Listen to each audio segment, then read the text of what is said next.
사도 바울이 갈라디아 여러 교회에 편지를 보낸 이유는 갈라디아 지역의 많은 믿음의 사람들이 다른 복음으로 인하여서 그 믿음이 흔들리고 있다라는 안타까운 소식을 듣게 됩니다. 다른 복음이라는 것은 복음이 아닌 가짜, 사이비 복음을 얘기를 하는 것이에요. 이 소식을 들은 사도 바울이 화를 내면서 이야기를 합니다. 다른 복음은 없다.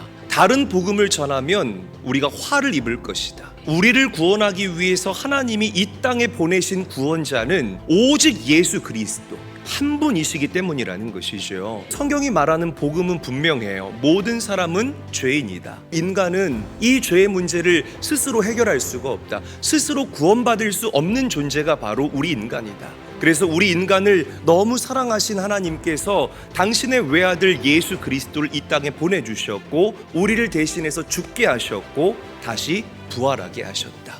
누구든지 이 예수 그리스도를 믿고 이 예수 그리스도를 나의 구주로 시인하고 영접하는 자는 하나님께 의롭다라고 인정받을 수 있다. 사도 바울이 처음에 갈라디아 지역에 갔을 때에 그 갈라디아 지역의 교회와 갈라디아 지역 사람들은요 우상과 미신에 굉장히 많이 빠져 살았습니다. 사도 바울이 전하는 이 복음을 접하고 나서 예수 그리스도를 받아들이게 됐다라는 거죠. 그런데 그들이 100% 받아들인 게 아니에요. 이 모습을 본 유대인들이 이 갈라디아 지역의 성도들을 꼬집기 시작했어요. 믿는다고 구원받는 게 아니야. 너희들이 율법을 따라야 돼. 그리고 너희가 정말 하나님의 자녀라는 그 증거가 어디에서 나오느냐? 할례에서 나오는 거야. 이상한 말로 이 초신자들의 마음을 뒤집어 엎어놓기 시작했다라는 거죠. 율법은 복음이 아니에요. 율법이 구원하는 게 아니에요. 할례가 여러분들을 하나님의 자녀라고 대변하는 그 징표가 아니라는 것입니다.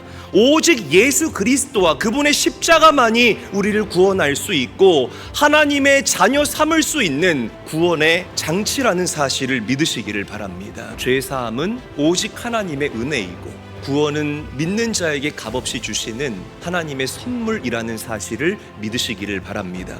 그래서 복음, 기쁜 소식이라는 거예요. 십자가에 달리신 예수를 믿어야만 구원받는다는 것, 이것 외에 다른 복음은 절대로 존재할 수 없다. 사도 바울이 또 불같이 화를 낸 또 다른 이유는 이 다른 복음들이 성도들을 교란하고 미혹했기 때문에 그렇다는 거죠. 악한 마귀가요 유대인들을 이용해서 갈라디아 지역의 교회와 성도들을 미혹했다라는 거예요. 사도 바울은 두 가지의 약점이 있었죠. 먼저는 그의 사도권, 그리고 두 번째는 이 사도 바울의 과거의 문제 아니었습니까? 바울은 직접 예수님을 따라다녔던 그런 제자가 아니었습니다. 그리고 사도 바울은 옛날에 스데반 집사를 돌로 쳐서 죽이는데 가장 앞장섰던 극악무도한 사형수였다라는 거죠. 이에 대해서 사도 바울이 솔직하게 이야기를 합니다. 예수님께 직접적으로 복음을 전수받지 않았다. 어떤 사람이나 단체가 나를 세운 것이 아니라 예수님과 하나님께서 나를 직접 사도로 임명하셨다. 그리고 과거에 그렇게 극악무도한 죄인이었다라는 사실을 감추지 않고 그대로 인정을 합니다. 자격 없는 나를 복음의 전달자로 세우신 것, 이것은 전적인 하나님의 은혜입니다. 세상 어디에도 완전한 교회 없어요. 세상에 완전한 목사 단 한 명도 존재하지 않습니다. 성도도 마찬가지요. 그럼에도 불구하고 연약한 우리들이 모여서 하나님 나라의 확장을 위해서 이렇게 다름질할 수 있는 일체의 비결은 우리에게 은혜를 베푸시는 하나님의 은혜 때문이라는 사실을 믿으시기를 바랍니다. 여러분, 받은 이 은혜를 드러내며 살아가시기를 간절히 축원합니다. 중세시대를 암흑의 시대, 다크 에이지라고 부르는 이유 중에 하나가 바로 교회의 복음의 상실 때문입니다. 십자가 복음이 완전히 사라지고요. 교회 안에 공로신앙이 판을 치기 시작했습니다. 내가 드리는 예배, 내 봉사, 나의 고행, 이것들이 나를 구원해 준다, 행위로 구원받는다라는 잘못된 복음이 교회 안에 만연하게 판을 치고 있었다라는 거예요. 알프레드 깁스라는 목사님이 이런 얘기를 했어요. 내가 사람들에게 철학을 강연할 때에 많은 사람들은 나를 칭찬했다.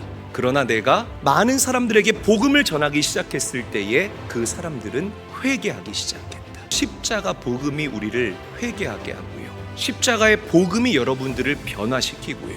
십자가의 복음이 여러분들을 경작하는 하나님의 능력이라는 사실을 믿고 여러분 가슴에 각인할 수 있는 오늘 이 시간이 될 수 있기를 주님의 이름으로 간절히 축원합니다. 성경을 보면 예수님의 복음으로 변화된 사람들의 이야기가 온통 가득합니다. 예수님을 만났을 때 절망이 소망으로 바뀌게 되는 기가 막힌 역사가 일어나게 된 줄로 믿으시기를 바랍니다. 우리 주변에 참 안타까운 사람들이 많아요. 우리도 누군가가 들려주는 복음 때문에 예수님을 믿게 됐다라는 거죠. 복음은요, 이런 사람들의 기고한 인생을 완전한 길로 인도할 수 있게 하시는 하나님의 능력입니다. 복음을 다른 사람들에게 증거하십시오. 다른 복음이 그들을 미혹하기 전에 힘써 복음을 외치고 전할 수 있는 우리 사랑하는 제일교회 모든 성도님들이 다 될 수 있기를 예수님의 이름으로 간절히 축원합니다.